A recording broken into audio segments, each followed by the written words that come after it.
eu acho que a gente terminou. Estamos aqui para algumas perguntas. Muito obrigado.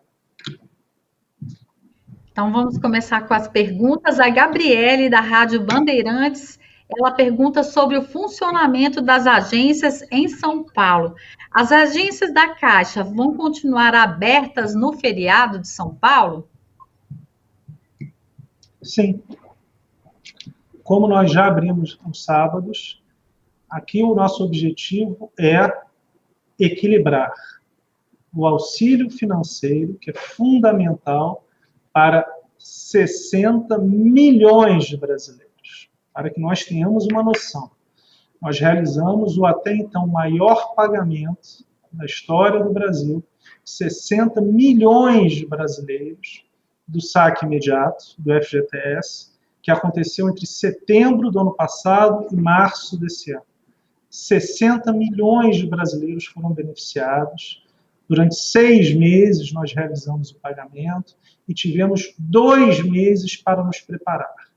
Agora, até hoje, temos 59 milhões de brasileiros beneficiados e nós tivemos 5 dias para nos preparar, porque a lei foi promulgada no dia 2 de abril e no dia 7 nós já estávamos com o aplicativo do auxílio emergencial e no dia 9 de abril nós já começamos a pagar 2,5 milhões de pessoas. Então, aqui em 7 dias nós já estávamos pagando e todo mês iremos pagar pelo menos 59 milhões de brasileiros, algo que demoramos 6 meses para pagar e que tinha sido recorde no Brasil. Então, para pagar 59 milhões de brasileiros e equilibrar com a questão da saúde, porque ninguém quer ver aglomerações, ninguém quer ver aquelas filas, nós temos que estar abertos. Não existe a possibilidade de pagar tanta gente em absolutamente poucos dias. Então, a decisão é clara da Caixa Econômica Federal, amparada por todas as questões legais, amparada por todas as questões de contato, de defesa dos funcionários, dos clientes. Vamos abrir sim. Vamos manter todo o calendário, não alteraremos nada. Então, vamos abrir focados no serviço do auxílio emergencial, como se nada tivesse acontecido de diferente, porque a Caixa é o banco de todos os brasileiros, em especial dos mais carentes. Então, abriremos normalmente, de 8 da manhã às 2 da tarde. A Letícia Sé, repórter do portal me pergunta o seguinte: sobre os dados de infecção de funcionários na Caixa pelo Brasil, divulgados pela Associação do Pessoal da Caixa Econômica Federal, como a Caixa se posiciona quanto aos funcionários ficando infectados e morrendo de Covid-19? Quais são as medidas de proteção à saúde dos funcionários neste momento e aos terceirizados? Nós tivemos algumas pessoas que ficaram doentes, alguns deles que não estavam trabalhando, que estavam no home office, que estavam viajando, e alguns que estão trabalhando. Nós temos total preparo em termos de álcool gel, em termos de luva, em termos de máscara, em termos de uma outra máscara de acrílico, 1.100 máscaras de acrílico, ainda com a proteção extra para aqueles que estão tendo contato presencial. Eu falo com todos os clientes, todos os nossos funcionários, basicamente todos que ficaram doentes, com aqueles que foram para a UTI, e nós tivemos, sim, 4 casos até agora de pessoas que faleceram. Nem todos, um deles estava cedido até para uma associação de funcionários, então não estava trabalhando no banco. É algo que nos deixa, sem dúvida nenhuma, muito impactados, porque nós somos uma família, mas nem todos, inclusive, estavam no trabalho direto, já estavam no home office. Então, esta é uma realidade, sim, mas é uma realidade que poderia acontecer independente desse atendimento, como em outros bancos também perderam funcionários e não estão com este tipo de atendimento que nós estamos. Então, nós realizamos o máximo de proteção possível para os funcionários. E exatamente por isso, nós estamos espaçando o pagamento para que consigamos fazer como vocês viram. Não tem fila. Se vocês vissem o funcionamento da Caixa até antes do coronavírus, muitas vezes vocês veriam filas maiores do que estão acontecendo agora. Então, nós estamos, sim, com o máximo de proteção possível, temos tudo que for possível para proteger a saúde dos funcionários, nós realizamos investimento sempre e temos uma atenção máxima. Então, a Caixa fará sempre o máximo possível para proteger os seus funcionários, porque nós somos uma família. E isso é uma coisa muito clara e um dos motivos porque eu mesmo sempre defendi os nossos funcionários e houve uma alteração no calendário de pagamento para que este novo calendário seja um calendário que minimize as filas e aumente ao máximo a proteção da população e dos funcionários. A Nani Cox, da Rádio Jovem Pan, pergunta o seguinte: temos relatos de pessoas que ainda estão com a situação em análise desde a abertura do sistema. Nesse caso, houve problema com as informações, mas as pessoas já atualizaram e seguem em análise. Há previsão para que eles recebam o retorno? Importante pergunta. Então, como é que acontece isso? Nós, na Caixa, realizamos o cadastro e a Dataprévia e o Ministério da Cidadania realizam a análise do cadastro. Depois eles enviam de novo à Caixa Econômica Federal com a situação aprovado, nós pagamos, não aprovado, em definitivo, não, e em análise, porque existe algum tipo de dúvida que pode ser recadastrado. Como eu falei antes, nós temos ao redor de 100 milhões de pessoas que se cadastraram, 60 milhões ao redor foram aprovadas, ao redor de 30 milhões não foram aprovadas, foram negadas, e ao redor de 10 milhões estão ou em análise, a grande maioria, ou sendo analisadas pela primeira vez. Esta análise, aqueles que estão em análise, que de novo são menos de 10% do total, esta é uma resposta que nós não podemos dar, porque quem realiza toda a análise é a Dataprévia e o Ministério da Cidadania. Mas, de novo, dos 100 milhões de brasileiros, mais de 90% tem uma resposta definitiva, seja a grande maioria em receber o benefício, seja vários que não podem receber. Por exemplo, ganharam mais de R$28 mil em 2018. Então, não tem o que fazer, porque a lei é clara. Ou tem mais de 3 salários mínimos de renda da família. Também não tem o que fazer, porque a lei é clara. Então, as questões onde a lei é clara, não cabe muito menos a Caixa, que não é quem faz essa análise. Então, para reforçar, mais de 90% das pessoas já têm a resposta positiva de recebimento ou negativa de que não se enquadram em definitivo na lei. Agora, o que eu mais vejo hoje são dúvidas de pessoas que estavam empregadas e que perderam o emprego desde o dia 2 de abril.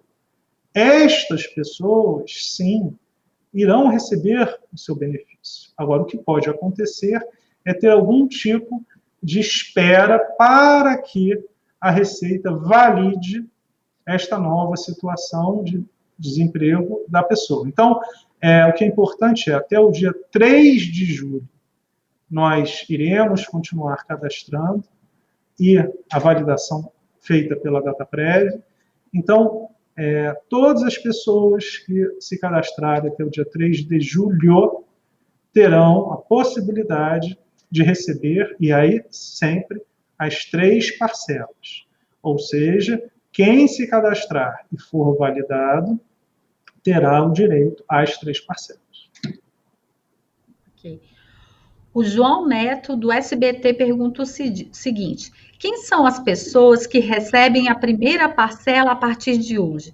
São pessoas que fizeram o cadastro e tiveram a análise e a aprovação por último, já neste mês?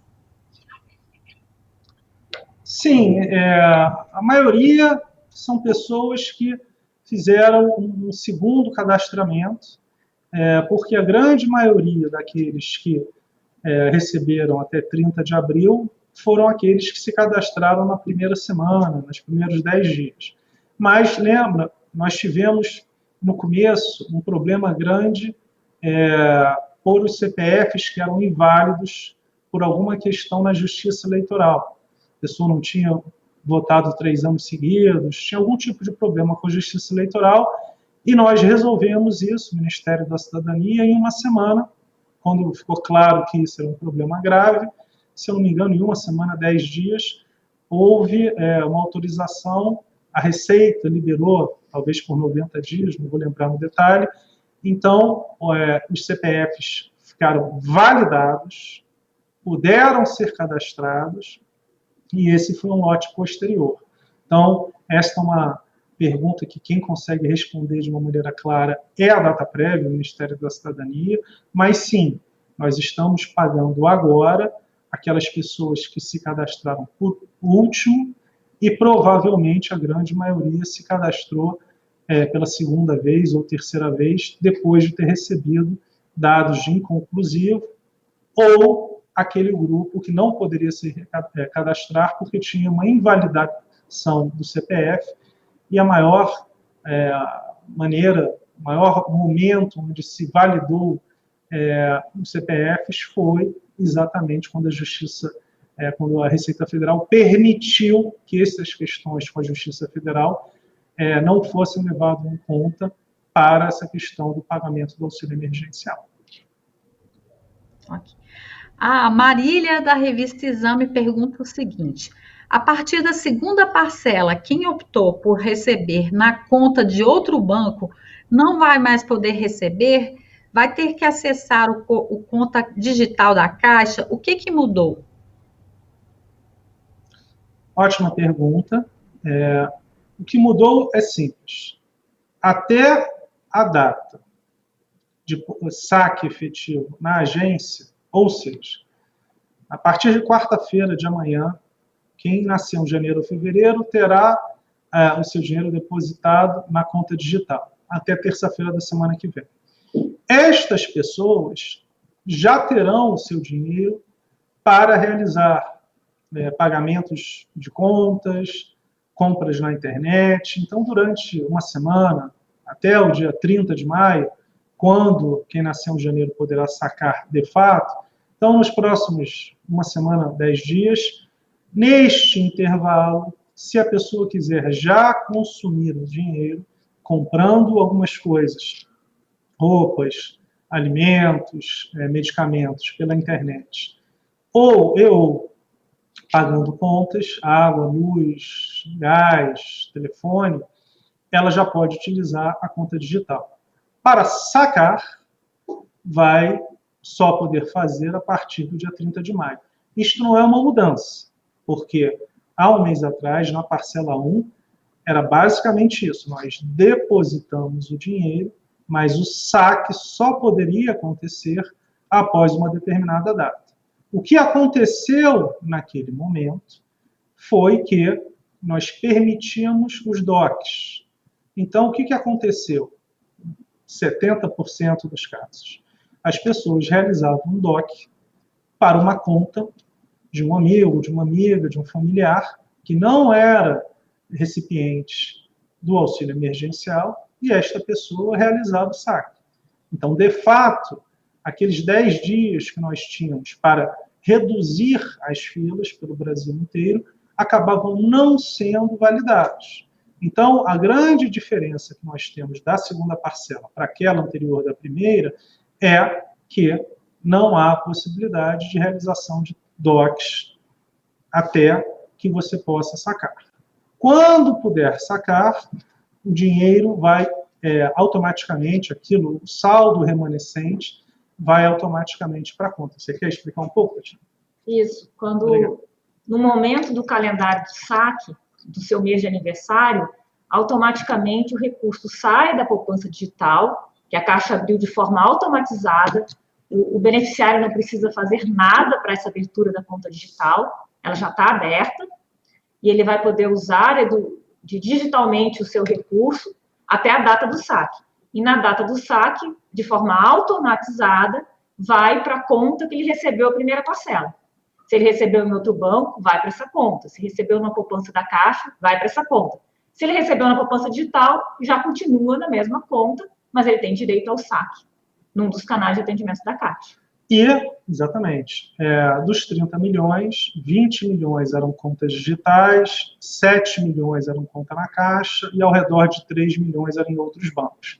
Então, dos 30 milhões, 90 milhões estavam ou em contas de poupança na Caixa ou em contas digitais. E 3 milhões ao redor em outros bancos. Então, esse é um número de grandeza para que as pessoas entendam, mas basicamente não mudou quase nada. O que mudou é que os DOCs não estão sendo permitidos até o dia que se possa efetivamente sacar dinheiro nas contas. São 10 dias mais ou menos de diferença. Okay. A vice-presidente Tatiana, a Cláudia Bom Tempo, da TV Globo, ela pergunta o seguinte: muitas mães, chefes de família, se queixam de que o pagamento do auxílio não foi dobrado. Como elas podem recorrer? O mesmo vale para outras pessoas com dúvidas? Elas ainda podem recadastrar? Como elas podem recorrer do benefício? Bom, pela lei, as mães monoparentais, elas têm o direito a 2 cotas, 1.200. O que nós vemos aí, como o presidente comentou, quem faz essa análise é a Dataprev, que é também homologado depois a análise pelo Ministério da Cidadania. Então, nós recebemos já os CPFs com o valor do pagamento. Mas o que nós vemos é que, às vezes, as mães, apesar de se declararem monoparentais, às vezes, no cadastro delas, lá no cadastro único, principalmente, elas tinham, sim, um companheiro. E o cadastro único está posto, ele não é modificado. Então, elas têm uma expectativa de receber uma parcela de 1.200, mas o cadastro delas, né, pela lei que está colocada, elas têm direito a uma parcela de 600. Nesses casos também, em que a pessoa já recebi algumas indicações de algumas mulheres que comentam que, apesar de não haver o marido em casa, ele declarar os CPFs dos filhos, né?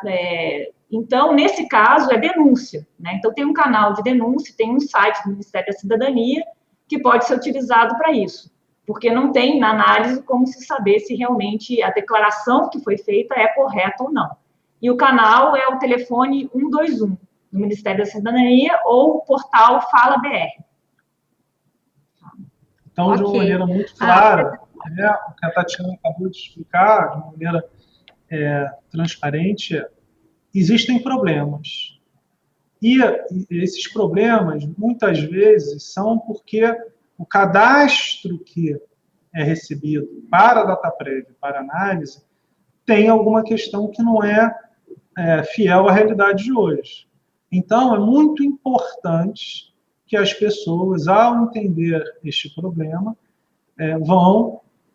utilizem o 121 ou o site Fala BR. Fala BR, porque é fundamental para que a Dataprev possa analisar de uma maneira correta. E isso é uma coisa clara. Muitas vezes as pessoas falam que são casadas, mas não tem nenhum documento. Então, é algo importante. Aqui a gente vê claramente, uma demonstração muito clara, de que às vezes, quando nós temos esse banco de dados que nós estamos formando, há uma falta grande de documentação. As pessoas acabam, muitas vezes, não se casando no papel. Então, é muito difícil. Como é que o banco de dados vai poder refletir uma realidade que não foi colocada de uma maneira clara? E, às vezes, o contrário. As pessoas já se separaram e também isso não foi colocado no papel. Então, como são 30 milhões de pessoas, na verdade, agora 39 milhões de pessoas que não estavam em nenhuma base de dados do governo federal, é certo que teremos vários desses casos, mas, de novo, temos até o dia 3 de julho para realizar todos os ajustes, e sim, podem ter ajuste, mas é importante procurar esses, seja o 121, seja o Fala BR, que é o canal do Ministério da Cidadania. Obrigado. Presidente, a internauta Rê Santos, ela faz a seguinte pergunta. Oi, para quem foi aprovado e tem conta no Banco da Caixa, vai poder sacar pela conta ou vai ter que fazer uma conta digital pelo Caixa Tem para poder sacar? Eu posso responder. Ela não precisa fazer a conta digital. Como eu falei antes, é de forma automatizada, conforme o calendário que o presidente apresentou, ela tem direito a esse crédito da forma digital. Quando chegar a data do saque, automaticamente vai para a conta que ela recebeu a primeira parcela. Então, assim, o cidadão não precisa fazer nenhuma ação. É tudo de forma automática. E ela poderá sacar na conta que ela indicou, que ela recebeu a primeira parcela. Ok. Eu quero agradecer a participação, então, a nossa coletiva transmitida pelo YouTube, teve um pico de 1.300 pessoas assistindo simultaneamente, 9.700 pessoas no total. Boa tarde, presidente, boa tarde, vice-presidente Tatiana. Obrigada. Muito obrigado, nós agradecemos. Pode falar, Tatiana. Agradecemos, então, a participação de vocês. Tati. Oi, agradeço mais uma vez. Agradeço mais uma vez aqui a participação. Acho que sempre a gente acrescenta e as dúvidas são muito importantes para minimizar a fila. Quanto mais a gente puder divulgar esse calendário e explicar, acho que vocês têm um papel fundamental nisso para nos ajudar numa operação aí de pagamento gigantesca, né, nesse desafio todo. Obrigada. Obrigada, presidente. Obrigada a você que nos acompanhou aí pelo YouTube, ao vivo, transmissão da Caixa. Caixa, o banco de todos os brasileiros.